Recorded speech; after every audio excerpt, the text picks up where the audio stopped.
Now it's for the fun part. The part that you all have been waiting for is to see if this right here can work out financially. You've heard, how many of y'all heard of the Paul Simon report? I mean, not a lot of people, but y'all read the news, newspaper, and everything else, and all the social media outlets are all going basically off of this one premise that this institute called the Paul Simon Institute out of Southern Illinois University, Carbondale, did a report, and it was done in 2018, and this report basically breaks down a fundamental part of a theory in which they try to determine people's thoughts and feelings. They're trying to paint a picture of why Southern Illinois is mad enough to want to break away from Chicago. So this page, this report's about 35 pages long. The first 2 pages of it are got a lot of opinion, and then it does a couple tables for the first 7 tables of basically doing a 1,000-person poll across 6 sections across the state: north, south, Cook, suburban, central, and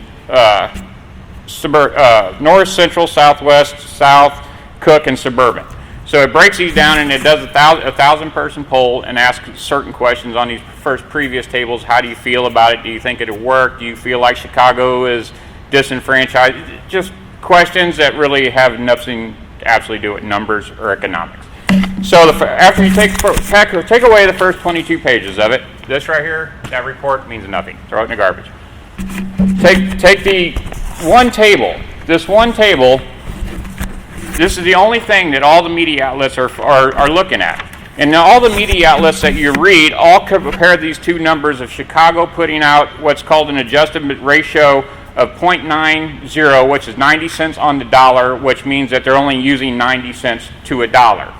Well, and then if you look in the media, all the media, social medias, and all the articles that you'll read, it comes up to what they call Southern Illinois is using what's called $2.81 a dollar, meaning that we're actually using almost $1.81 more than what we're allowed. We're bleeding the state dry, is what it's trying to say.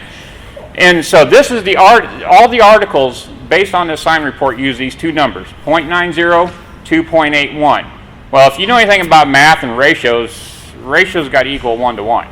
Yeah, that's how it works. That's just math. It's been going on since the dawn of time. So I'm reading these reports, I'm reading these articles. Well, 2.81 or 2.81 and 0.90 don't come up to an even ratio. There's something missing. There's a lot of numbers missing.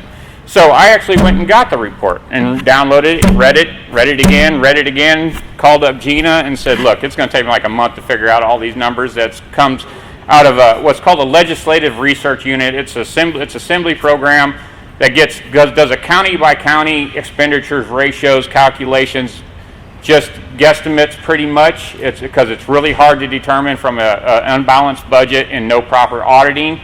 One of the problems that they get with this is the state-run facilities that are in counties bleed off as a county expenditure when it's actually a state expenditure. So they give what's called a 30% marginal gap of rate for going up or down because of these state-run facilities in these counties, and they really don't affect the county revenue. It's more of a state thing. So they give you a 30% marginal rate. Well, anyway, after reading all this, and I'm sitting there looking at it, and they break the state down into 6 sections. And I'm like, wait, New Illinois don't want to break it down into 6 stations. We want to just kick out Cook. So, taking that into consideration, and then, throwing out the first 22 pages of that report, looking at this table, and basically throwing the rest of the report away because the appendix and everything also says, hey, look at my book, I'm right. I'm a professor, 40 years, look at my book, I'm telling you exactly what I've written about, so I'm right. Well, if you take those 6 sections and you start adding them together, where's the PowerPoint on that? I'm going to show you what's on table 8 of the 6 sections that I read, and what you're getting. I'm going to show you the numbers that the articles and everything for every media outlet is using to try to, paint this picture. This is where you're all getting the impression that Cook basically runs Illinois and funds Illinois, and this is where it gets really weird because it does not. It's very clear that they do not. As soon as she shows this, it's going to be great. It's like 5th grade math, and you'll be really surprised. Okay, well, anyway. Let's talk a minute, though, about hypotheticals. Assuming that if the media is going to paint a picture that the rest of the state needs Cook County, we can't live without them. 2017, let's jump back to the Chicago public school system bailout. That means that Chicago wanted our property tax money, which is 60% of our property tax money, to be shelled up to Chicago.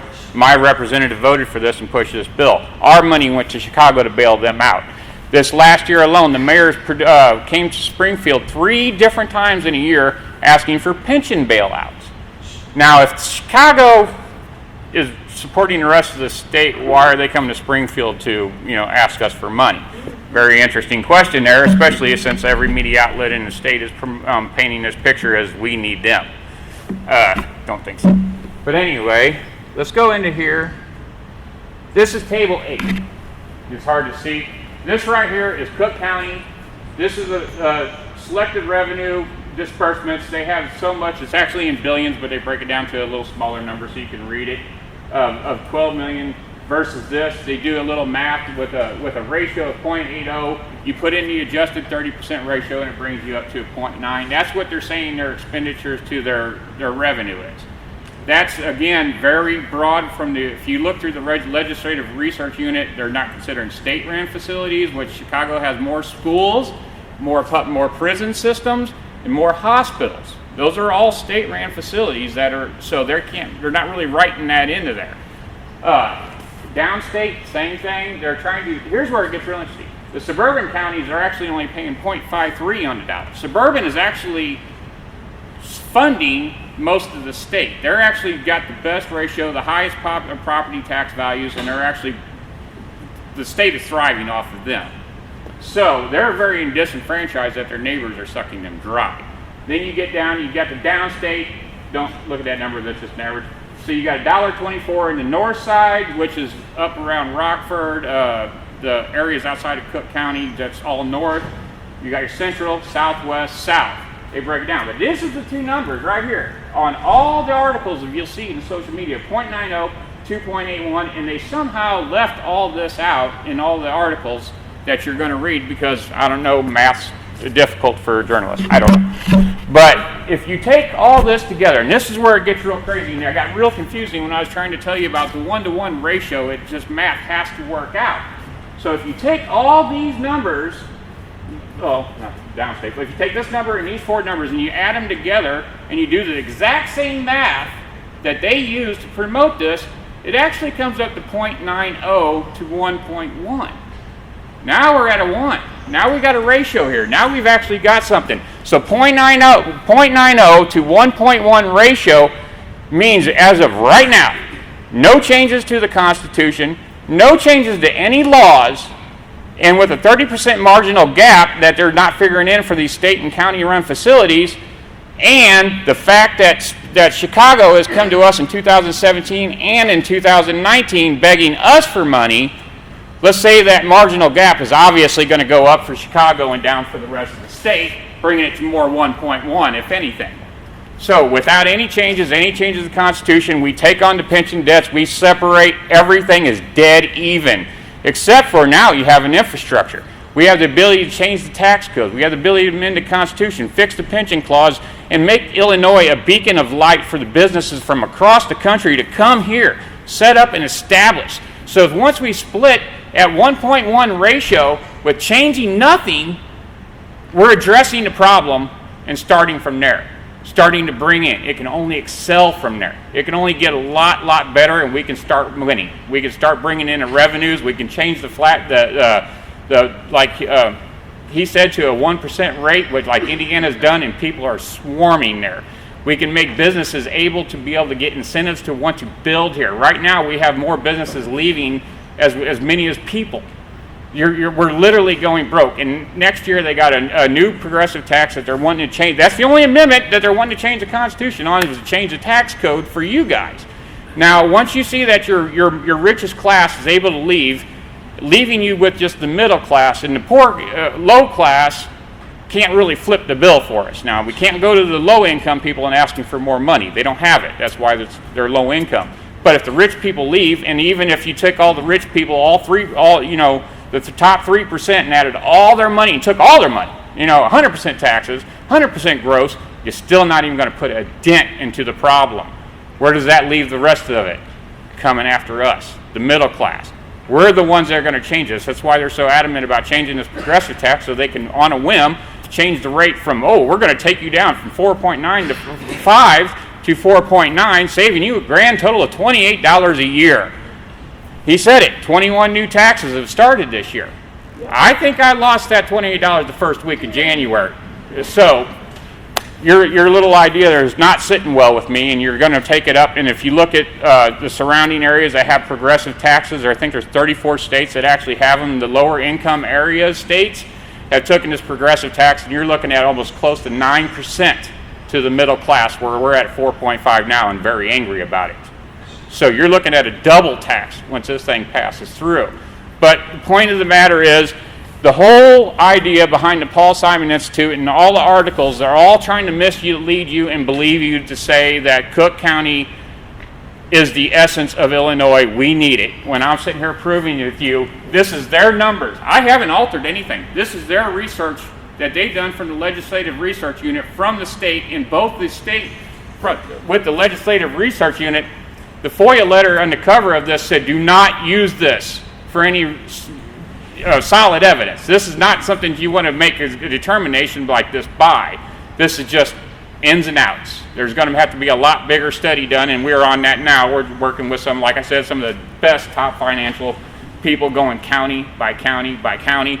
The hardest part that I'm finding is the improper budgeting. Without a proper budgeting, balanced budget, and nobody seems to know where any of their money's really going once it gets paid out. One of the biggest things we have, if you want to look at it, is your IDOT transportation. We don't have a train down here. Why am I paying for that L up in Chicago? We don't have the infrastructure that they have up there. Why am I paying for that? They have 12-lane interstates. We have 3, and our got grass going in the middle of them. All of our money is going up to there, and it can be proved very easily if we had a better balanced budget. We're $4 billion off? That's a big number, so there's a lot of questions that are being left out there. My job here is to try to show you and prove to you with their math, not my altered math. I'm taking their numbers. This ain't stuff that I looked at. I'm just an electrician who can read and then add. That's what I am. And I added it up, and it comes out to 1.1 to 0.90, given a marginal gap of 1-to-1 ratio as it is today. Now, if you take what we're planning on doing and you amend that Constitution, you fix those clauses, and you put all the necessary things that you need to have done to prevent the legislature from becoming the corrupt power and entity that they are, you have a winning situation. This is it. This is the one. This is our given chance. Destiny is right here at our fingertips. All you got to do is contact your legislators. We don't want no money from you. We're not asking anything from you. You don't have to do anything besides contact your legislator and tell them to support H.R. 101 and the idea of the split. That's it. That's all it takes is the people to speak up and do this. So with that said, I was really hoping for more people, because there's a lot of people, especially like on the internet, that want to sit there and try to, it's never going to happen. It can't happen. It's impossible. Well, that's what I was trying to lure you all in here today to prove to you. There's only one report done in the entire state. This is it. I just proved it wrong to you, that it's not 0.90 to 2.81. It's 1-to-1. Just do the math. This is their numbers. They tried to make you think it was something else. I'm trying to let you see that it ain't. It's really quite even. So with what we're trying to do here, I really want you to take into consideration and follow us along. You don't have to necessarily be involved. We would like for you to join our committees and be involved so that you know what's going on and keep track of everything.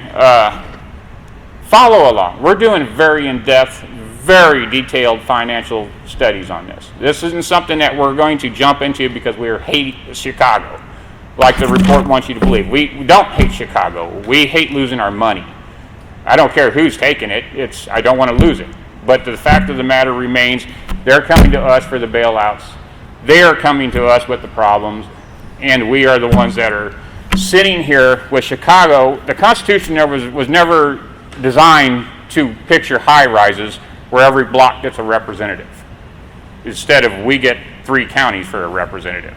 That's not really fair. You know, representation of the Constitution is based on population. When you have that much population in a high-rise area in one block, they're controlling 43% of the assembly.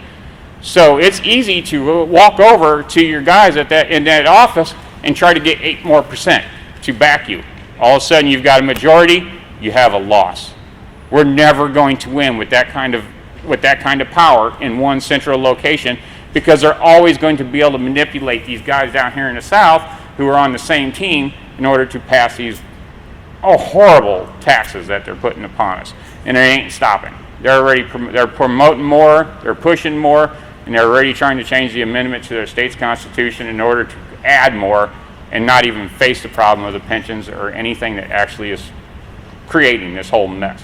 I mean, it's very simplistic. Everybody just looks at it, if you take it like an elementary school thing, hey, I got a checkbook, I ain't got the money, stop spending. Very simple. Very simple. That's all I got as far as the Paul Simon report. But at this point, we're going to go ahead and take any questions more directly that you have concerns with.